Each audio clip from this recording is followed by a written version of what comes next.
कुठलं ऑर्बिटल आहे? आपण एक्सप्लेनेशन काय कसं चाललं? Ethane molecule. इथेन मॉलिक्यूलमध्ये प्रत्येक कार्बन ॲटमचं कुठलं हायब्रिडायझेशन असते?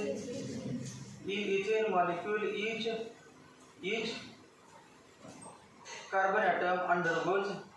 each carbon atom undergoes sp3 hybridization.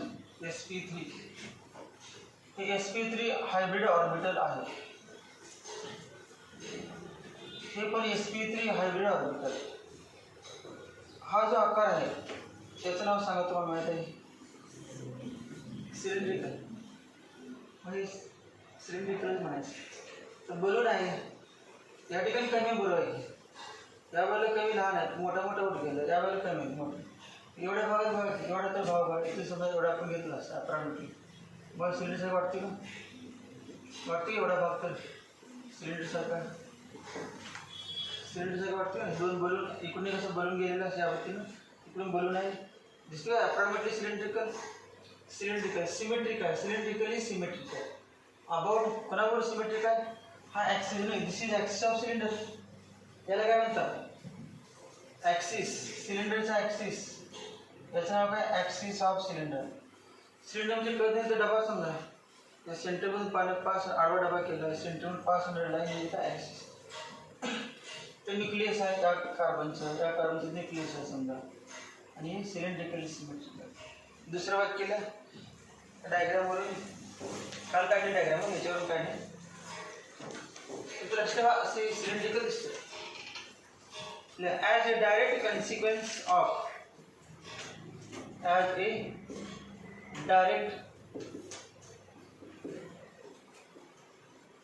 CONSEQUENCE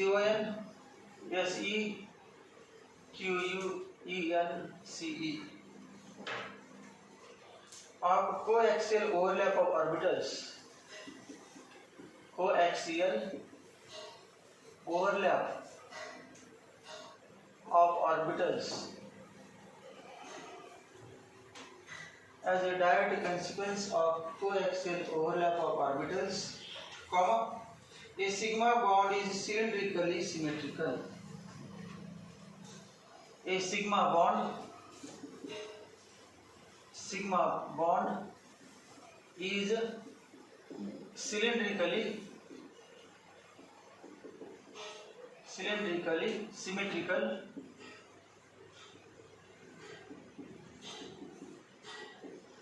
Sigma bond is cylindrically symmetrical and the extent of orbital overlap is unaffected by extent म्हणजे प्रमाण.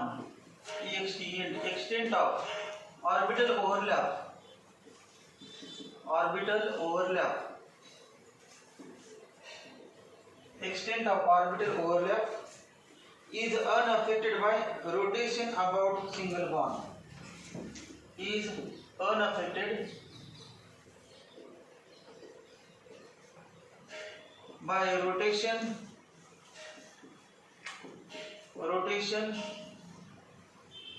about the single bond. Unaffected by rotation about the single bond. And therefore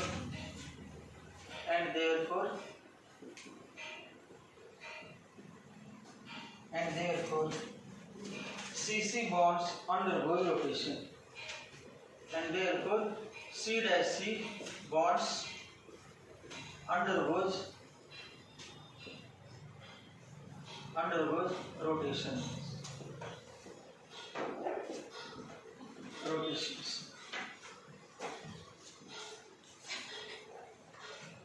इस सगळ्यांना दिसते orbital overlapping. Complete cylinder नाही. कुठल्या बॉन्डचा आपण explain केला आतापर्यंत paragraph? कुठल्या बॉन्डसाठी? CH बॉन्डसाठी नाही. CH 3 CH बॉन्ड आहेत. CH 6 CH बॉन्ड आहेत. त्यासाठी एक्सप्लेन केलेलं नाही. कुठला बॉन्ड? CC single bond. अजून पण जरा लक्षात आलं असेल तर ॲक्च्युअल ओव्हरलॅपिंगचं डायग्राम बघा. हा ॲक्सिस. या ठिकाणी एक कार्बन आहे त्याचं न्यूक्लियस, दुसरा या ठिकाणी कार्बन ते न्यूक्लियस, आणि न्यूक्लियस न दाखवता पॉईंट बनतोय. पॉईंट म्हणजे न्यूक्लियस समजा, पॉईंट म्हणजे दुसऱ्या कार्बनचा न्यूक्लियस, आणि इथून मध्ये सेंटर घेतलं असा शेप ऑर्बिटलचा. ती गाठ आहे दोन्ही वाला डंबेल होता बघा प्युअर मटेरियल, ते एका साईडला आलेलं आहे, ते छोटीशी गाठ दाखवली असते.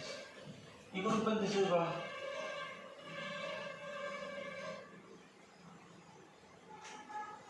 हा कोण कार्बन आहे, कार्बन न्यूक्लियस आहे त्या ठिकाणी, न्यूक्लियस आहे, आणि हे ओव्हरलॅपिंग झालेलं आहे. अप्रॉक्सिमेटली सिलेंडर तुम्हाला आता अजिबात सिलेंडर दिसतंय बघा, छोटं दिसतं का, तरी पण समजायचं सिलेंडरच आहे. हे बघा हा डिझाईन काढलेलं सिलेंडर समजायचं. सिलेंडर यावेळेला बारीक आहे, यावेळेला बारीक. हे बघा इथून असं ना, इथून हे असं सिलेंडर शंख कोण सारखं दिसतं ना, कोण. हे असं कोण सारखं वाटते, शंख वाटले. इथून एवढा पार्ट तर तुम्हाला मागासाठी हा सिलेंड्रिकल दिसतो, एवढा पार्ट हा सिलेंडर सारखा असा, हा सिलेंडर. दोन कार्बनच्या मध्ये ऑर्बिटल्स ओव्हरलॅप झालेले. कुठले orbitals? sp3 hybrid orbitals of each carbon atom overlaps along the internuclear axis. Therefore the bond formed is sigma bond. Covalent bond राहील. तर covalent bondचं नाव काय आहे? This covalent bond formed between two carbon atoms in ethane molecule by overlap of sp3 hybrid orbitals of two carbon atoms is called as sigma bond. Sigma bond आहे, आणि तो कसा आहे, cylindrically दिले बघा. This sigma bond is cylindrically symmetrical. हा sigma bond कसा आहे, coaxial overlapping as a direct consequence of coaxial overlap of orbitals. Coaxial orbital overlap मुळे जे डिझाईन तयार झालेलं आहे सिग्मा बॉन्ड फॉर्मेशनचं, त्याचा जो शेप दिसतो ऑर्बिटलचा कसा असतो, सिलेंड्रिकली सिमेट्रिकल. सिलेंडर दिसतो आणि सिमेट्रिकल. सिमेट्रिकल म्हणजे काय, ह्या ॲक्सिसच्या हा सिलेंडर मध्ये सेंटर ॲक्सिस आहे, हे वरच्या वर सिमेट्री आहे, सेम सिमेट्रिकल. समजा फिरवलं आपण, हा असा आकारचा डिझाईन काढलेला आहे, असं फिरवल्यानंतर बघा इथून अंतर बघा, हा मॉलिक्यूल पेनच बघा, पेनवरतीच पेन या ठिकाणी स्पॉट आहे, तो फिरवला तर सिमेट्री सेंटरमध्ये ॲक्सिस आहे, फिरवलं तर बघा समांतर होते ना, सेम त्या सर्कलच करणार, त्या ठिकाणी सर्कल दुसरीकडे जाणार नाही. मग ॲक्सिसभोवती कसा आहे तो पॉईंट, फिरणारा पॉईंट सिमेट्रिकल. ॲक्सिस सेंटर समजा एक सेंटरला आणि सर्कल आहे समजा, प्रत्येक पॉईंट तसंच आहे. या सिलेंडरमध्ये सिलेंडरवरील फिरणारा प्रत्येक पॉईंट कसा आहे, सिमेट्रिकल. त्यामुळे बॉन्ड रोटेट केला आपण, हे दोन कार्बन आहेत नाही, कार्बनच्या मध्ये कोण आहे, कार्बन कार्बन बॉन्ड आपण फिरवला, पेन फिरवायला लागेल ना, पेन फिरवला म्हणजे हा कार्बन आणि हा कार्बन आहे, आणि मधला जो बॉन्ड आहे तो फिरवला मग ते शेप मध्ये काय फरक पडला काय, ॲक्सिस भोवती अगोदर जसं इलेक्ट्रॉन डेन्सिटी सिलेंड्रिकल होतं तसं असणार नाही, फिरवलं तर काय होणार, सिलेंडरचं एक अजून पण पेन कसा सिलेंडर फिरवला अजून पण कसा पेन सिलेंडर, काहीच फरक पडत नाही. मग इलेक्ट्रॉन डेन्सिटीमध्ये काहीच फरक पडत नाही, त्यामुळं रोटेशन केलं तरी चालतं. किंवा as a direct consequence of coaxial overlap of orbitals, मध्ये hybrid असते ना तर pure असते. As a consequence of coaxial orbital overlap of orbitals, sigma bond is cylindrically symmetrical and extent of orbital overlap. Extent of orbital overlap. Overlap झालेला भाग आहे बघा. हा एवढा भाग ओव्हरलॅप झाला की नाही, एक्सटेंट ऑफ ऑर्बिटल ओव्हरलॅप एवढा भाग, इथून एवढा भाग याचा आणि इथून एवढा भाग पूर्ण ऑर्बिटल आपण एवढा भाग, याला extent of orbital overlap does not depend upon bond rotation. Bond rotate केला आपण या दोघांच्या मधला तर ओव्हरलॅपिंग रिजन आहे, एवढ्या भागात इलेक्ट्रॉन इथे सापडतात, दोन इलेक्ट्रॉन याचा की याचा या भागात जास्त सापडतात, त्या भागामध्ये काही फरक पडत नाही. बाकी बाकीचं extent of orbital overlap is unaffected by unaffected method. Extent of overlap of orbital is not affected by not affected. Overlapping भाग overlap झाल्यावरती या रोटेशनचा काही परिणाम होत नाही. Extent of orbital overlap is unaffected bye rotation about the single bond. या single बॉन्डच्या भोवती ते ऑर्बिटल रोटेट केले तर काय होत नाही. त्या सिंगल बॉन्डच्या भोवती ते रोटेट केलं तर हा जो भाग आहे तो एक्सटेंट ऑफ ओव्हरलॅप त्या प्रमाणात कमी जास्त काय होत दिसायचं सेम टू सेम तसं राहणार. And therefore C C single bond undergoes rotation. C C single bond rotate होऊ शकतो, फिरवू शकतो. मग डबल बॉन्ड का फिरवायचं नाही. तुम्हाला आता सिंगल बॉन्ड रोटेट करून डबल बॉन्ड का करायचं. Y double bond is cannot be rotated. Single bond rotate करू शकतो, सी सी सिंगल बॉन्ड फिरवू शकतो, परंतु डबल बॉन्ड फिरवू शकत नाही. का? There is restriction in rotation of carbon-carbon double bond, but we can rotate the carbon-carbon sigma bond, carbon-carbon single bond. Because even if we rotate the single bond, there is no effect on extent of overlapping of orbitals. Rotation केलं तरी overlap extend किती प्रमाणात overlapping झालं त्याच्यावरती काही परिणाम होत नाही. रोटेशन करू शकतो. तुम्ही म्हणा रोटेशनवरतीच काय जास्त भर दिलेला आहे. आपण हेडिंग काय लिहितो कन्फर्मेशन, आणि कन्फर्मेशन हे रोटेशनवरतीच आहे. कन्फर्मेशन रोटेशनवरतीच आहे. जे एक्सप्लेन आहे ना हेडिंग काढले आपण कन्फर्मेशन इन अल्केन्स, आणि त्यामध्ये काढलेले ना हेडिंग कन्फर्मेशन इन अल्केन्स, आणि त्यामध्ये दोनच वाक्य लिहिले होते. जे काल एक्सप्लेन केलं थोडं आता खालच्या वेळेला अजून the atoms bonded to one carbon atom, one carbon of CC single bond. The atoms bonded to one carbon atom, the one carbon of the atoms bonded to one carbon of a C-C single bond. Atoms bonded to one carbon of a C-C single bond change their relative positions. Change their relative positions.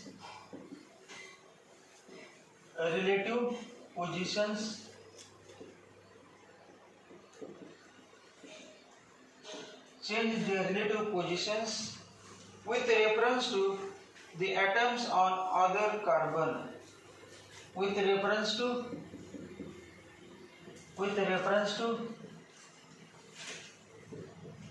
the atoms on the other carbon. With reference to the atoms on other carbon of that bond, other carbon of that bond, other carbon of that bond, on rotation of that CC single bond, on rotation of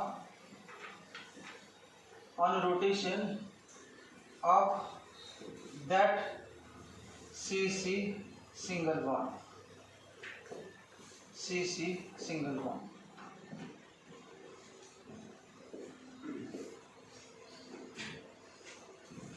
तेव्हा किती मग नंतर घरी नाही पाठ नाही तर चालते करण्यासाठी जायचं सगळे पॉईंट आहेत नाही करण्यासाठी. या वाक्यामध्ये काय तुम्हाला परीक्षेमध्ये लिहायला लागणार नाही. पुढचे जे कन्फर्मेशन आहे ते करण्यासाठी आहे ते मात्र कन्फर्मेशन विचारू शकतात, परंतु हे वाक्य काय विचारणार नाही. बघा हे वाक्य वाचून बघा.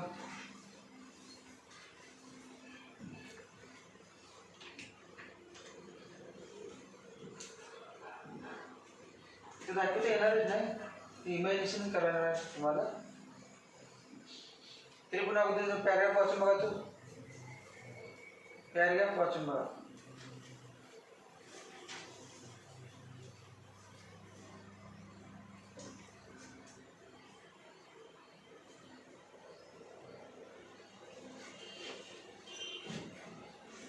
The atoms of atoms bonded to one carbon of C single bond. Note करते तर बघा इथे डायग्राम मध्ये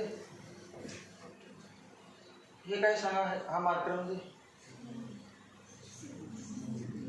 C सिंगल सिग्मा बॉन्ड या ठिकाणी कार्बन आहे या वरचं दाखवायला त्यामध्ये दाखवलेलं नाही आणि असेच तीन इकडे हे नाही हे तीन दिसतात ही काय तीन हा कार्बन तर आहे हा कार्बन आणि या कार्बनचे sp3 हायब्रिड ऑर्बिटल या कार्बनचे sp3 हायब्रिड ऑर्बिटल ओव्हरलॅप झालेला आहे आणि या ठिकाणी एक्सटेंट ऑफ ओव्हरलॅपिंग आहे आणि हा बॉन्ड आपण फिरवणार आहे मधला बॉन्ड आहे दोघांची सी सिंगल बॉन्ड फिरवणार रोटेट करणार आहे रोटेट केलं तर त्या एक्सटेंट ऑफ ओव्हरलॅप जाईल ना मध्ये भाग त्यामध्ये काय फरक पडत नाही सांगितलं सिलेंड्रिकली सिमेट्रिकल असल्यामुळे किती पण फिरवा सेम टू सेम राहते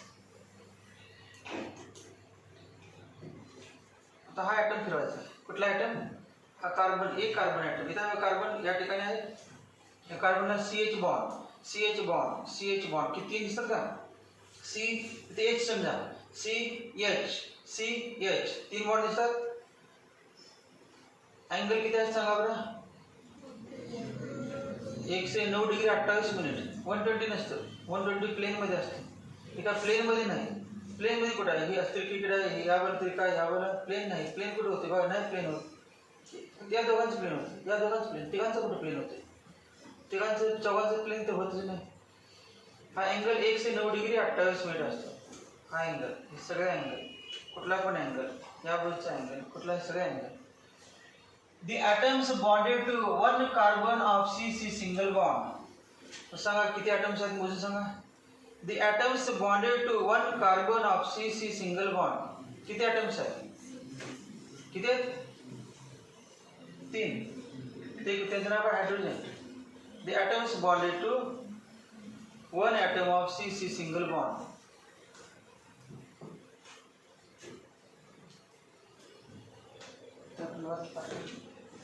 पाठ म्हणजे पाठ झालं असं ते पण विचार आता सांगितले डायग्राम थोडी दाखवली बा तुम्हाला दाखवले तीन ॲटम जर विचार करा त्या पुढचा वाक्य दिलं तर ते काय नेमकं एक्सप्लेन केलेलं आहे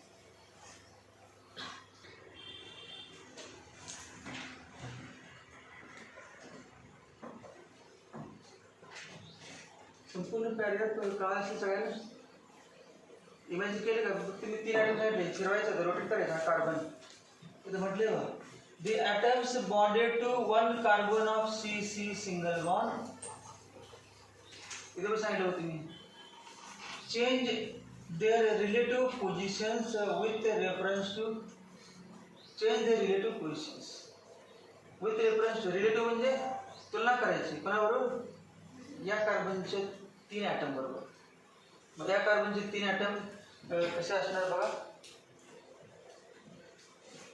पहिल्या कार्बनचे दाखवले तुम्हाला पहिल्या कार्बनचे हे तीन ॲटम आहेत पहिल्या कार्बनचे तीन ॲटम दिसत नाहीत बॉन्ड दिसतात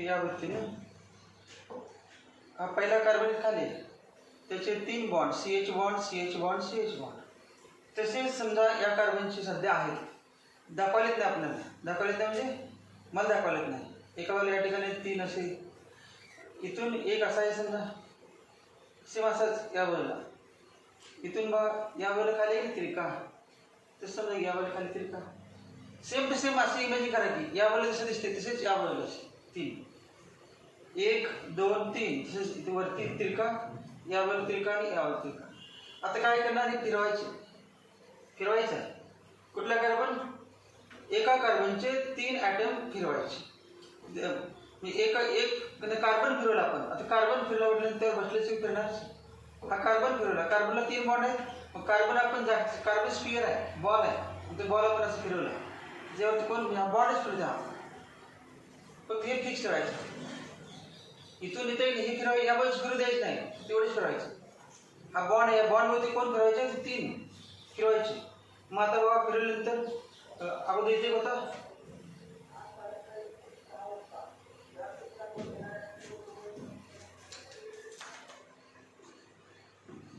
दिसणार नाही तेव्हा एक या व्यक्तीला आहे with respect to this atom position of this atom is same symmetrical.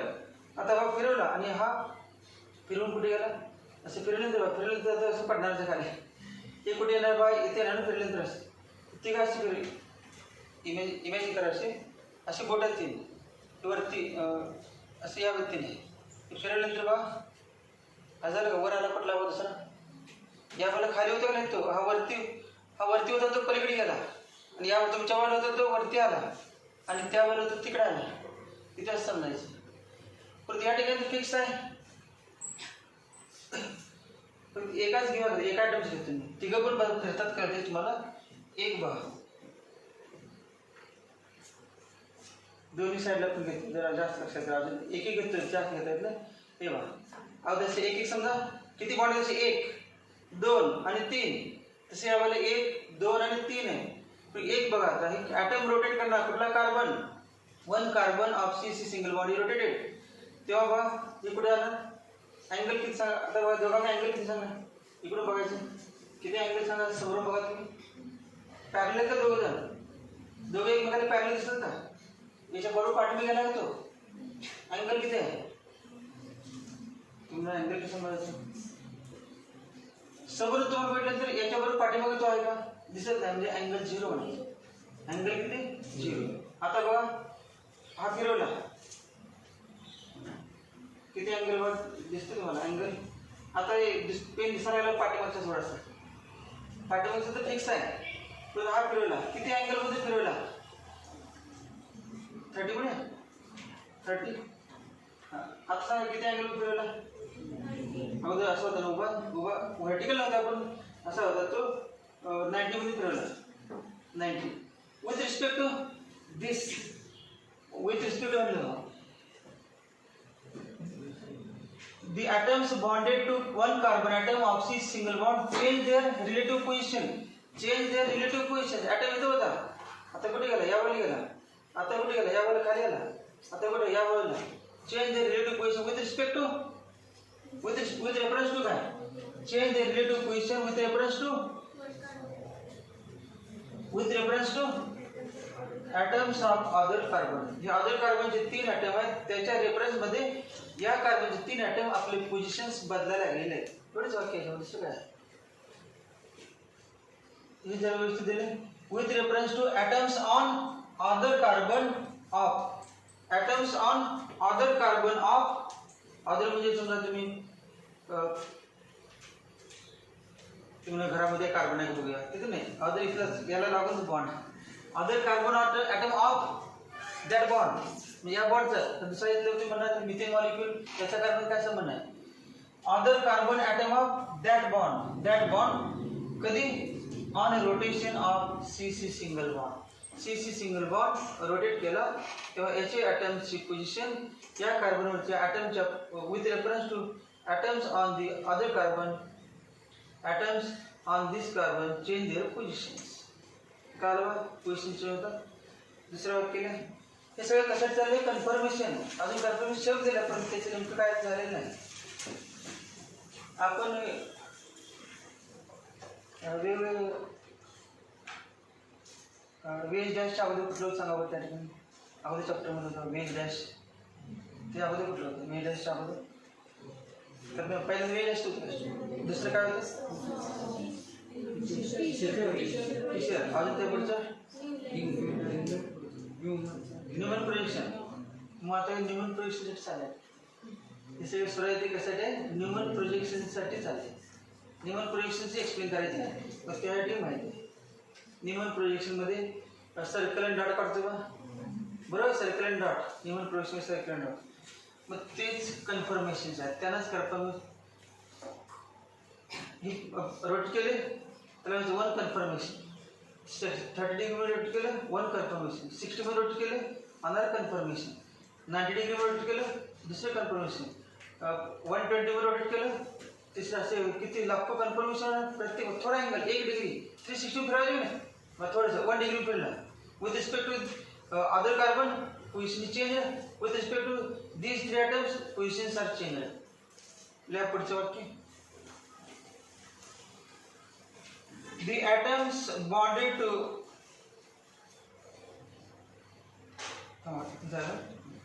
याच्यात खाली का खाली लिहिलं ना the resulting arrangement of the atoms the resulting arrangements the resulting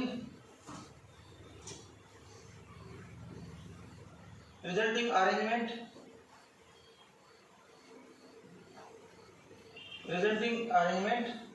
arrangements of the atoms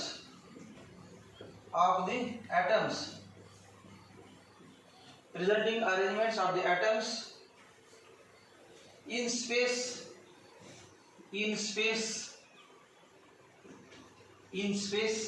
about C single bond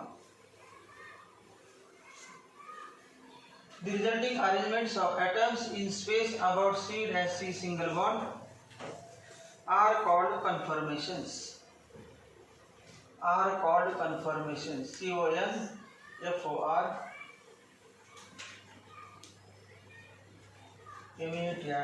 conformations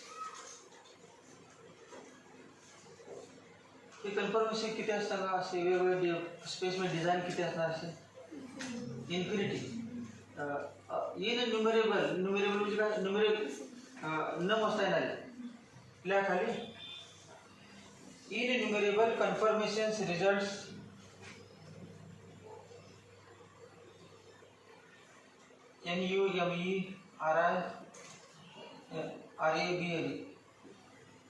innumerable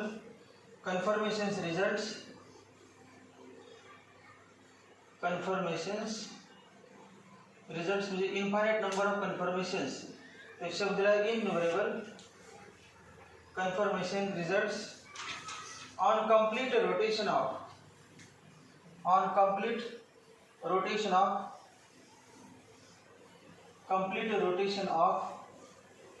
C single bond complete rotation of C single bond through 360 degree explain केलं आताच फिरवत असताना किती लाखो infinity positions तयार होतात with respect to कसं अक्षर सांगायची गरज नाही हा कार्बन ॲटम आहे आणि कार्बनला हायड्रोजन आहे एक बॉन्ड आहे इथून एक सिंगल बॉन्ड आहे ही पोझिशन ते झाली बा इकडून बघायचं आता बघा दोन्ही पॅरलल किती अँगल 1 डिग्री 2 डिग्री हे हलवायचं नाही हे fix 2 degree 3 degree 4 degree 5 degree 6 degree असे करत किती अँगल 360 मग वेगवेगळ्या पोझिशन असे किती infinite number of positions conformations are possible when carbon single bond rotates through 360 degree complete rotation मध्ये इन्फायनाइट नंबर ऑफ कन्फर्मेशन्स आहे खालच्या वेळेला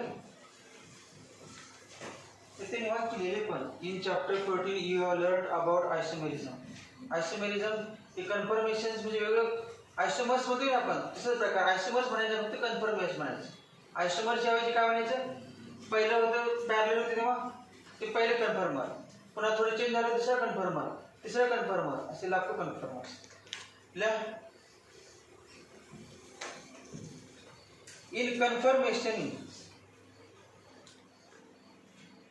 इन कन्फर्मेशनल आयसोमेरिझम हे आयसोमेरिझमच आहे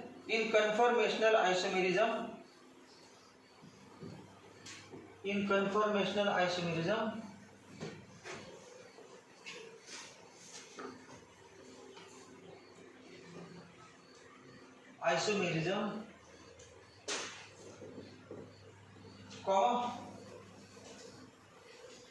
the conformations interconvert your conformational isomers conformations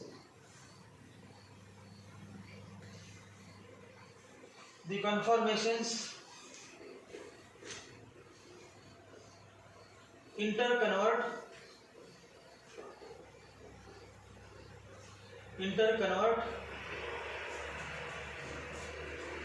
by rotation about C single bond by rotation about C single bond C dash C single bond. In conformational isomerism,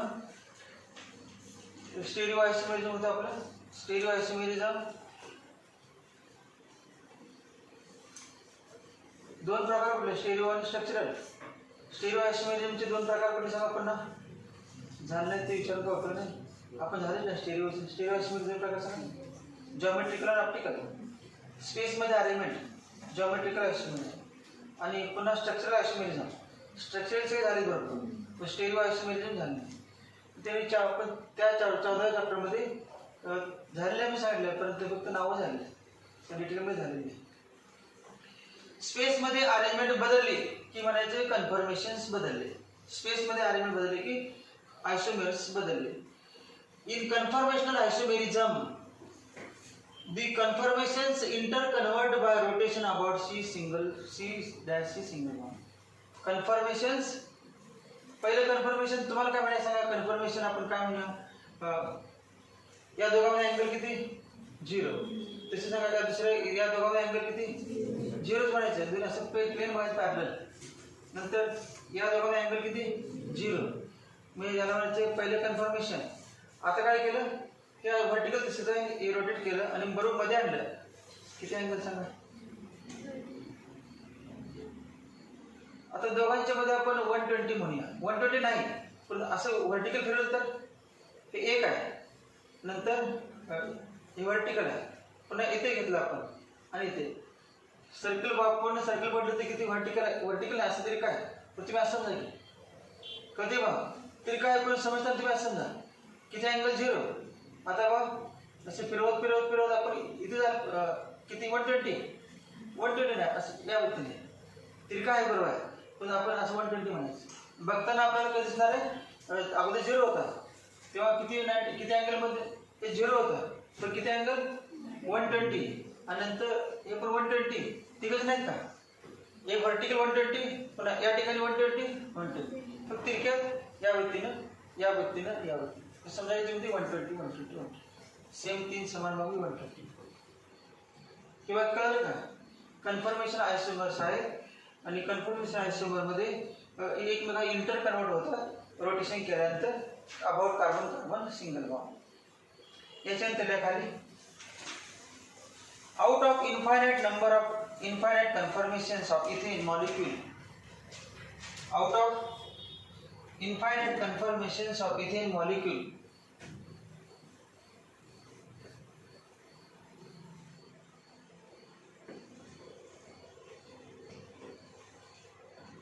out of infinite conformations of iron FI NiTe conformations of ethane molecule,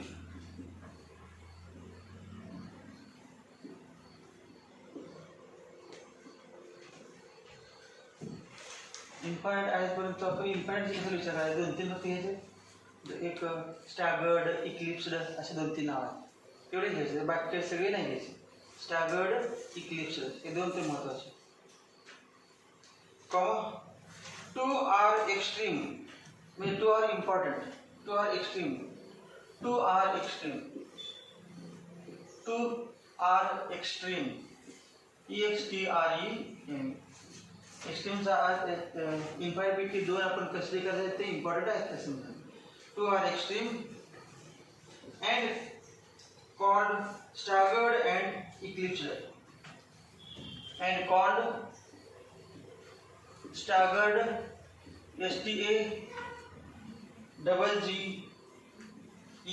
STAGGERED, staggered and eclipsed, ECLIPSED.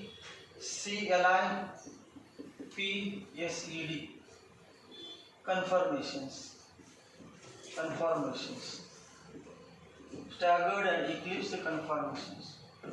लाखो आहेत, पण त्यातले 2 important आहेत, त्यांचं नाव काय, staggered आणि eclipsed. मग multiple choice question विचारत तर हे 2 शब्द तुम्हाला माहीत पाहिजे. स्टॅगर्ड म्हणजे काय, इक्लिप्स म्हणजे काय एक्सप्लेन करायचं आहे.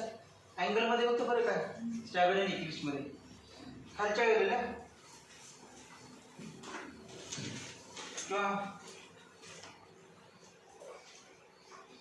स्ट्रक्चर काढूया मग ते इथेन मॉलिक्युल खालीला Newman projection formula of ethane. Newman projection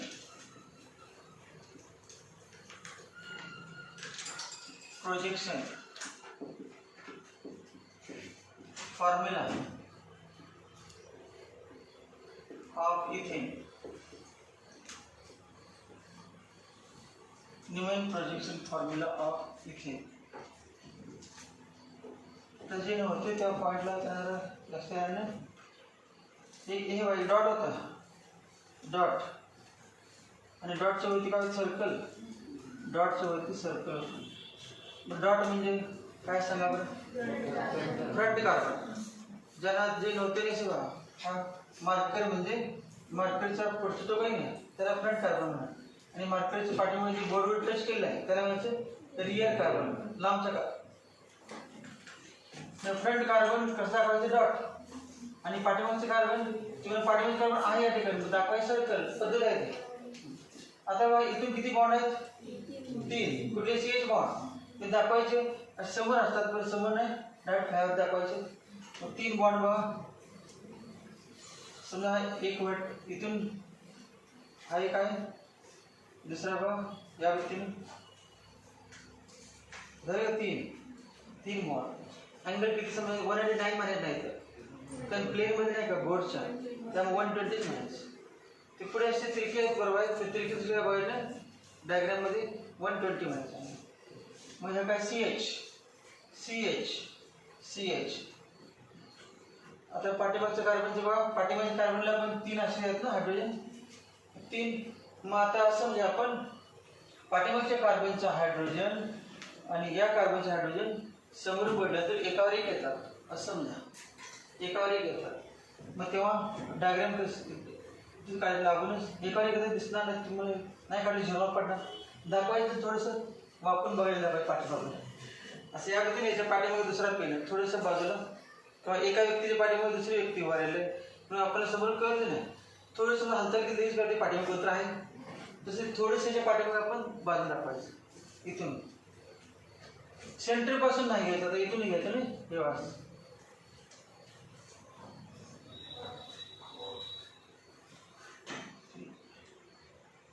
बरोबर याच्या पाठीमाग आहे पाठीमाग दाखवले नाही मला दाखवलं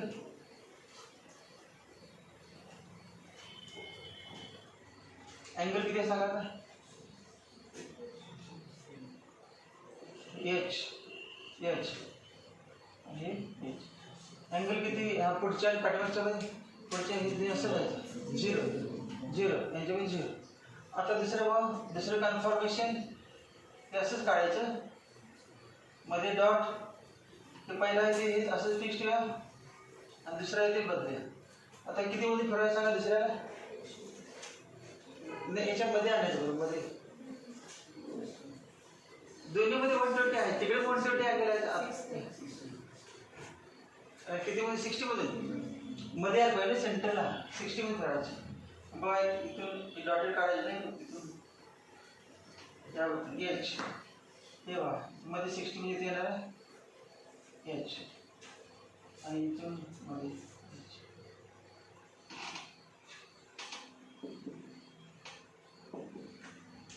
तर सगळ्यांनी काम असेल ते व्हील आहे समजा त्या व्हीलवरती आहे ते व्हीलच फिरवलं आपोआप ते करायला लागली अगोदर इथे होते ते फिरलं व्हील पाठीमागचं चक्करच फिरवलं आपण ते फिरल्यानंतर इथं आले. आता अँगल किती झाला दोघांमध्ये 60 म्हणायचं ते पुढे आहे पाठीमागे काय बाय नाही सगळे एका प्लेनमध्ये समजायचे डायग्राममध्ये आणि अँगल 60 हे 2 मेन कन्फर्मेशन काढायचं एकाचं स्टॅगर्ड आणि इक्लिप्स कुठल्या स्टॅगर्ड कुठल्या इक्लिप्स विचार कर नाव सांगितलं ना तुम्हाला कुठलं स्टॅगर्ड कुठलं एकाचं नाव स्टॅगर्ड आणि एकाचं इक्लिप्स आहे. कॉलेज झाले तुम्ही वाचले कुठलं स्टॅगर्ड कुठलं इक्लिप्स आहे काय स्ट्रक्चर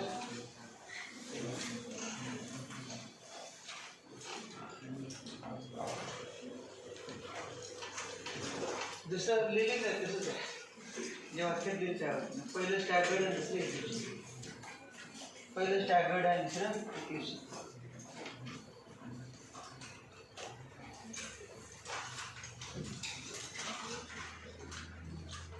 पहिले स्टॅगर्ड नाही काय होतं इक्लिप्सचा अर्थ काय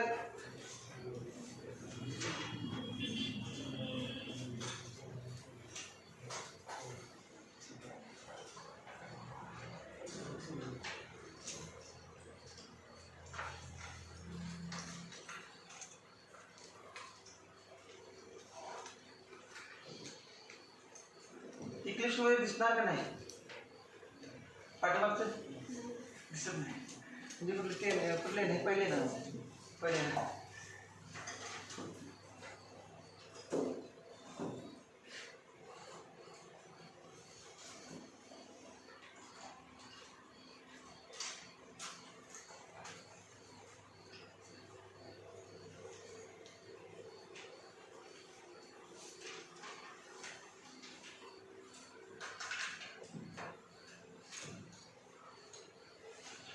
जास्त लांब दाखवलं चालते जेव्हा दाखवल्यानंतर काय करणार हायड्रोजन पण आली ना त्यामुळे थोडंसं जास्त लांब दाखवलं दाखवलं चालतं तसं जोडलं तरी सेंटरपासून असं सेंटरला काढायचे आहे थोडंसं लांब दाखवते पण आहेत जवळ एक बरा चिकटून असं समजा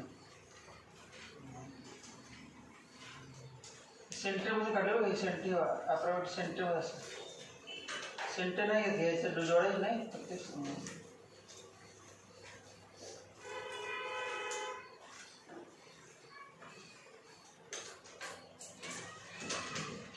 जवळजवळचे समजा मग ते जवळजवळ काढा परत चुकीचं व्हायला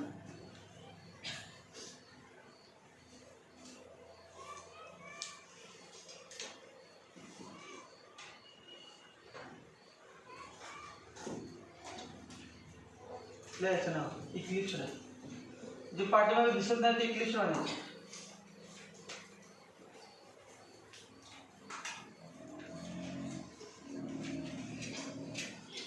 आणि याला स्टॅगर्ड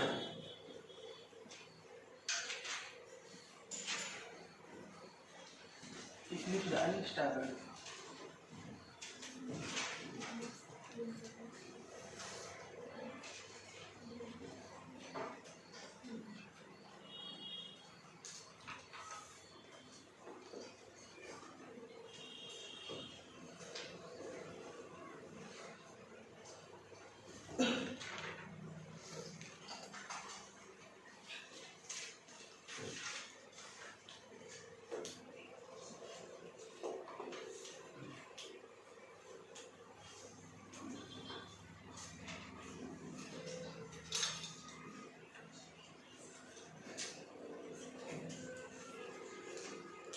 दुसरं पण सगळ्यात सोपं कुठला इथेनचं प्रोपेनमध्ये ब्युटेन पेंटेनमध्ये कॉम्प्लेक्स असतं कॉम्प्लिकेटेड त्यावरती काढण्याचे ते सिम्पल थोडे दिले आता हे लिहिलं industrial preparation of alkanes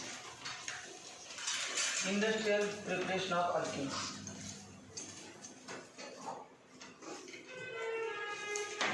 industrial preparation of alkynes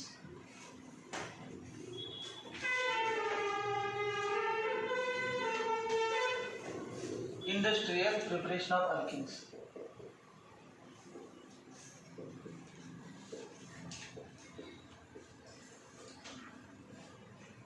Preparation of alkenes.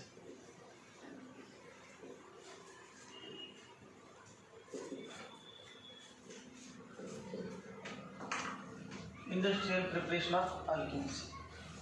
जे अल्केन इंडस्ट्रीमध्ये तयार करतात ते मोठ्या प्रमाणात असतात भरपूर प्रमाणात आणि लॅबोरेटरीमध्ये काय थोडेसे विद्यार्थ्यांना दाखवण्यासाठी थोडंसं वेगवेगळं घ्यायचं मिक्सर आणि ते तयार करायचं दाखवायचं बाहेर तयार झालं लॅबोरेटरीमध्ये काही विज्ञानशिवाय असते लॅबोरेटरी तयार करायचं आणि भारतात विकायचं असलं का नाही सगळं दाखवण्यासाठी सुद्धा टाकून द्यायचं असते परंतु इंडस्ट्रीमध्ये काय तयार करतात संपूर्ण विक्रीसाठी ठेवण्यासाठी तर लार्ज स्केल प्रिपरेशन मग कशापासून तयार करतात ते फॉसिल फ्युएल्स मध्ये methane ethane propane methane pentane सगळे गॅसेस तयार होतात हे जनरल आहे इम्पॉर्टंट आहे पण तरी पण माहिती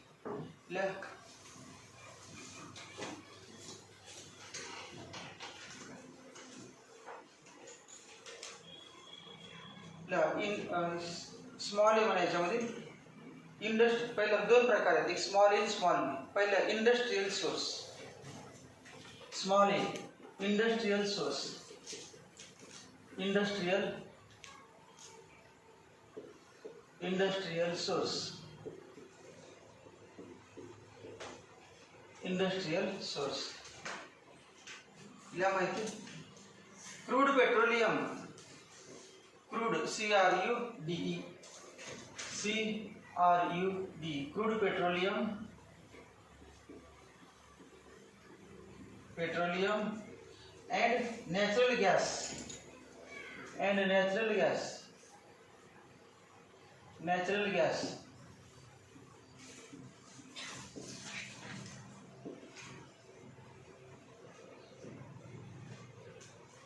CNG म्हणजे काय सांगा. CNG, LPG म्हणजे सांगा. LPG liquid petroleum gas. आणि CNG म्हणजे काय. CNG वापरतात ना वाहनामध्ये. CNG म्हणजे लिक्विड पेट्रोलियम गॅस मध्ये LPG gas, LPG cylinder. CNG चा लॉंग फॉर्म काय. बरोबर पण सांगायचं हरकत नाही. काय CNG म्हणजे compressed natural gas, natural compressed natural gas. तुम्ही नॅचरल म्हणजे तुम्हाला ऑक्सिजन हायड्रोजन घ्या गोळाकार असले नाही नॅचरल. ते मिथेन, इथेन, प्रोपेन त्याच्यामध्ये नॅचरल गॅस भरपूर. Crude petroleum and natural gas are the source of alkanes, are the source of alkanes. Alkanes यांच्यापासून होतात नॅचरल गॅस पासून आणि petroleum, crude petroleum. Full stop. खालच्या वेळेला dead plants buried under earth, plant dead म्हणजे वनस्पती किसका मेल्या म्हणायची पद्धत असते. Dead plants, dead plants buried, BURRED, under earth billions of years ago.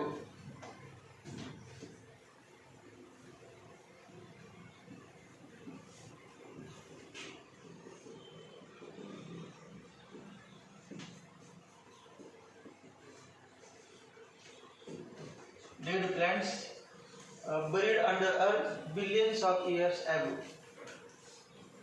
Billions of years ago got converted into crude oil, got converted into converted into crude oil. Crude oil म्हणजे काय. कसलं आहे क्रूड ऑइल. आता दुसऱ्या देशातून भारतात जेव्हा येते ते कसले कुठल्या प्रकारे झाले असते क्रूड ऑइल असते ना.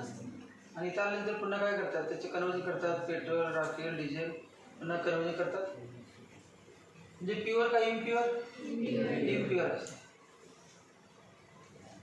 Dead plant buried under the earth billions of years ago got converted into crude oil. Crude oil under the high temperature and pressure conditions. Under the high temperature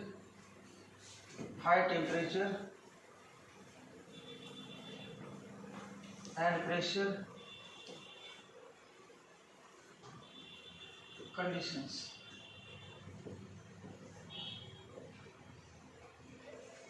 Under high temperature and pressure conditions. High temperature and high pressure ला अर्थ मध्ये वनस्पती आहेत भरपूर असे billions of years आहेत. त्यापासून काय करते क्रूड ऑइल. त्या क्रूड ऑइल पासून काय करायचं अल्केन. खालच्या वेळेला crude oil collected in dome shaped cavities. Crude oil collected in dome shaped, माहिती आहे डोम, गोबर गॅसचा डोम असतो, गोबर गॅस आणि मंदिराला पण असतात डोम शेप अशा पद्धतीनं.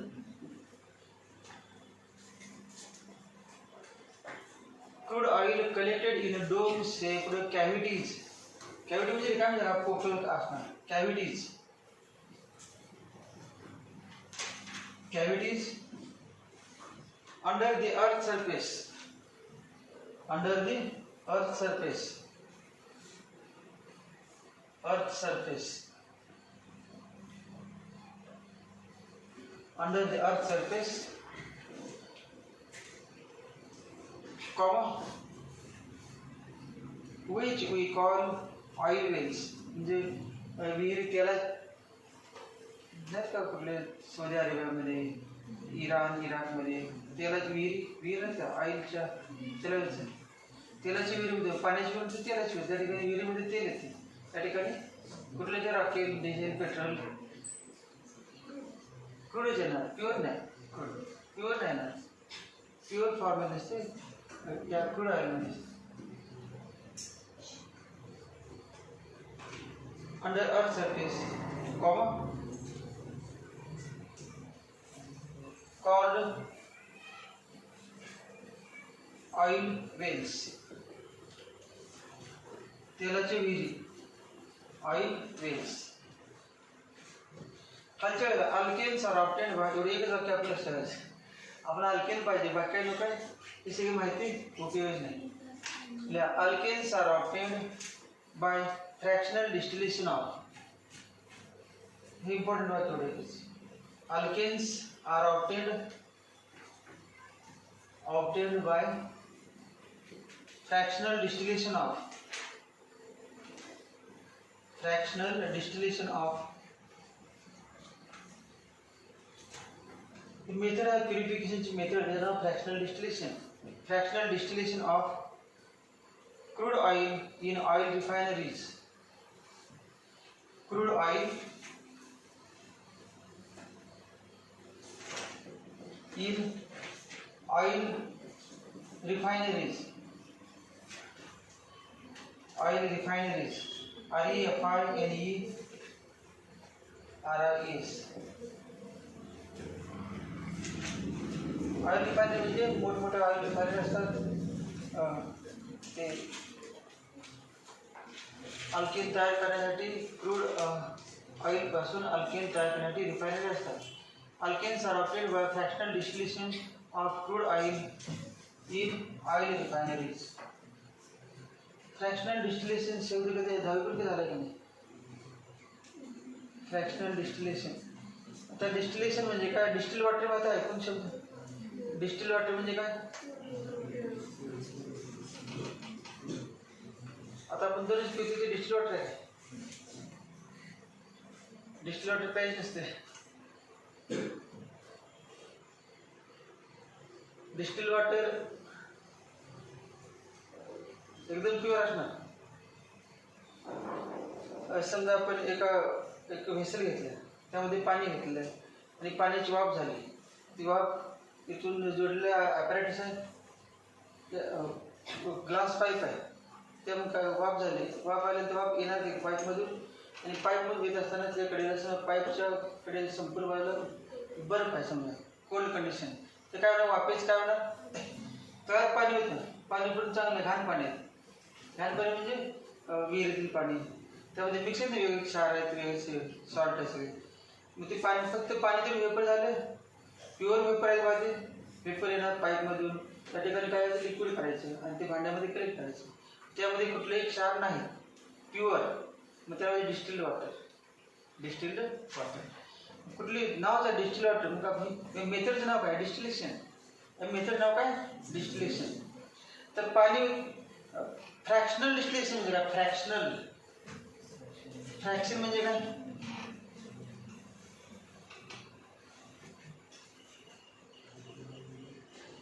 हे समजा पाण्यामध्ये अल्कोहोलमध्ये पाणी, समजा अल्कोहोलमध्ये पाणी दोन तर दिसतात. आता ते सेपरेट करायचं, काय सेपरेट करायचं, अगोदर काय सेपरेट करायचं, अल्कोहोल का पाणी, शीट दिल्यावर अवधी कुठलं उडून जाईल. अल्कोहोल पेट्रोल आहे, म्हणजे निर्जीवाचं पण सजीवाचं पण. काही माहिती अल्कोहोल शिवाय चालतं ना त्यांना, पेट्रोल तेच काही ना. अल्कोहोल शिवाय जागा उठायला येत नाही, अल्कोहोल घेतलं चालत नाही. अल्कोहोल घेतलं मासा पाण्यातून बाहेर मिळून तडफडून मरतो, तसं असते ते अल्कोहोल घेणार. त्याला जर अल्कोहोल नसेल त्याला मी काय सवय लागली असते, व्यसन लागले असते. नसेल तर त्यांची बॉडी थरथरायला लागते, त्याला ते पाहिजेच. मग समजा त्यानं म्हटलं घेऊ नको, डॉक्टरने सांगितलं, ते नाही घेतलं तर ते मरतात. इतकं त्यांना सवय लागली असते, बॉडीचे पार्ट्स काम करत नाही, त्यामुळे ते नाल्या असताना घ्यावं लागतात. त्यामुळे दारू सुटत नसते वगैरे झाले नाही, एखाद्या माणसाला काही सुटत नाही बाहेर. ते काय वाटेल ते काही सुटत नाही, कारण ते सवय बॉडीला सवय लागली असते. नाही घेतलं तर प्रॉब्लेम क्रिएट होतात बॉडीमध्ये, त्यामुळे त्यांना लागते. त्यांचं अमृतच त्यांचं असतं, ते मेडिसिनच आहे त्यांना. ते नसेल तर चालत नाही. मग कुठलं वेगळं करायचं अगोदर? अल्कोहोल अगोदर. अल्कोहोलचा बॉइलिंग पॉईंट कमी आहे, 78 डिग्री सेल्सिअस आहे. अल्कोहोलचा बॉइलिंग पॉईंट किती आहे? कुठलं पण अल्कोहोल नव्हे, इथिल अल्कोहोल, प्यायचं अल्कोहोल, इथिल अल्कोहोल, इथेनॉल, त्याचं बॉइलिंग पॉईंट 78 डिग्री सेल्सिअस. आणि पाण्याचं किती आहे? 100 डिग्री सेल्सिअस. मग आपण मिक्स केलं आणि हीट दिली तर पहिल्यांदा कोण बाहेर पडणार आणि पाठीमाग कोण राहणार? व्हेसलमध्ये पाणी. तर फ्रॅक्शनल डिस्टिलेशन. फ्रॅक्शनल म्हणजे काय झालं? थोडा पार्ट बाहेर, म्हणजे त्यातलं अल्कोहोल तेवढं बाहेर काढायचं. फ्रॅक्शनल म्हणजे पार्ट वेगळे पार्ट. मग 3 लिक्विड असतील, त्यानंतर पहिलं लिक्विड अगोदर कमी बॉइलिंग पॉईंट उडून गेलं, पुन्हा दुसरा नंबर, पुन्हा सगळ्या शेवटी असणार पाणी राहणार, प्युअर वॉटर. त्याला व्हायचं फ्रॅक्शनल डिस्टिलेशन. तुम्ही एवढं एकच वाक्य ठेवा, बाकी हे काय गरज नाही. तर आले एक शब्द, अल्केन्स आर ऑब्टेन्ड बाय कशासाठी मिळतात? Fractional distillation method. बराच फ्रॅक्शनल डिस्टिलेशन करायचं. क्रूड आहे, क्रूड ऑइल कसा पडते, कसा राहते त्याची माहिती आहे, त्याची काही गरज आपल्याला. हे वाक्य लक्षणं ज्या पार्ट जास्त इम्पॉर्टंट नाही, परीक्षेला विचारत नाही, विचारतं फक्त हा शेवटचं एक वाक्य. मल्टिपल चॉईस क्वेश्चन विचारलं तर याच्यावरती विचारतात. याच्यानंतर लिहायचं heading B, methods of preparation of alkanes. Methods of preparation of alkenes. Methods of preparation of alkenes. Methods of preparation of alkenes.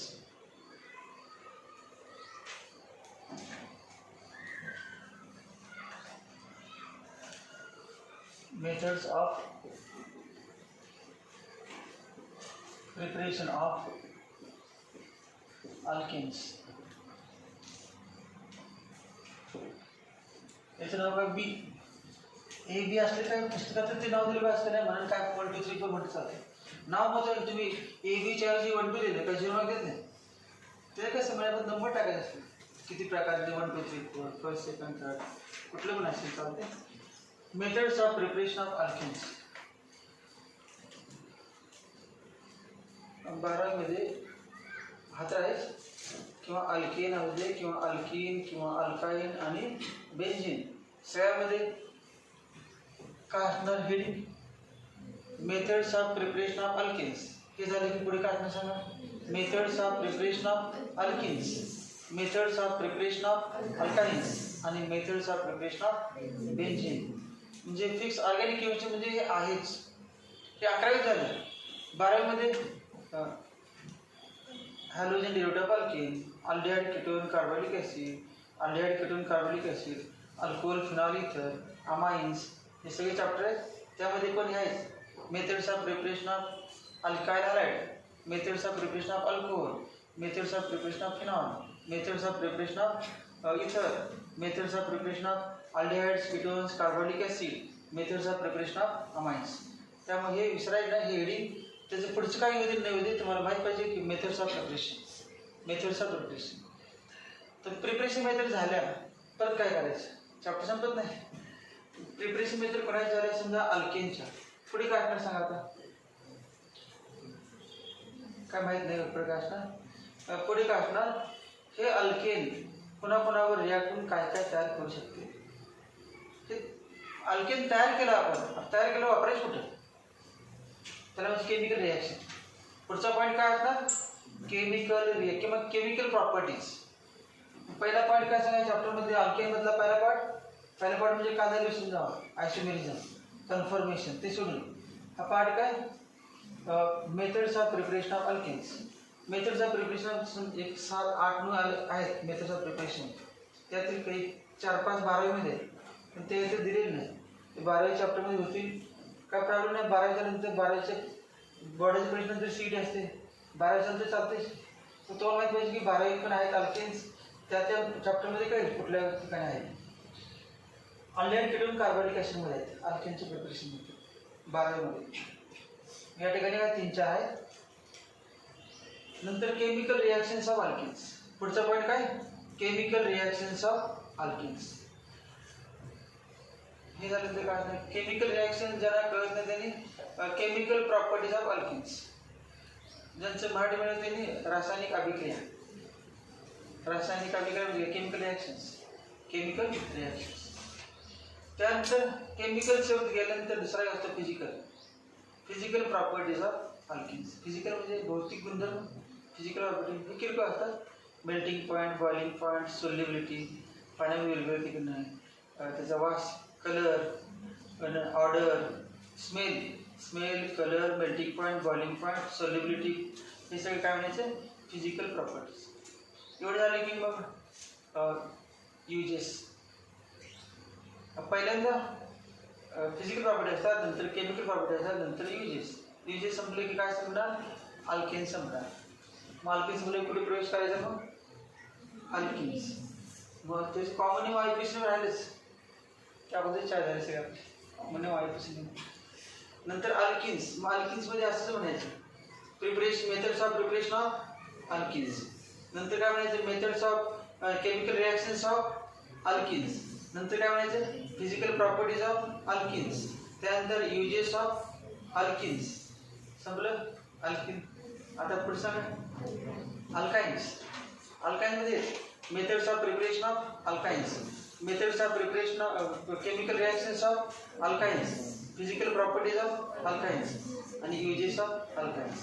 Alkyne झालं. मग शेवटचं सांगायचं आपल्याला बघा बेंझिन.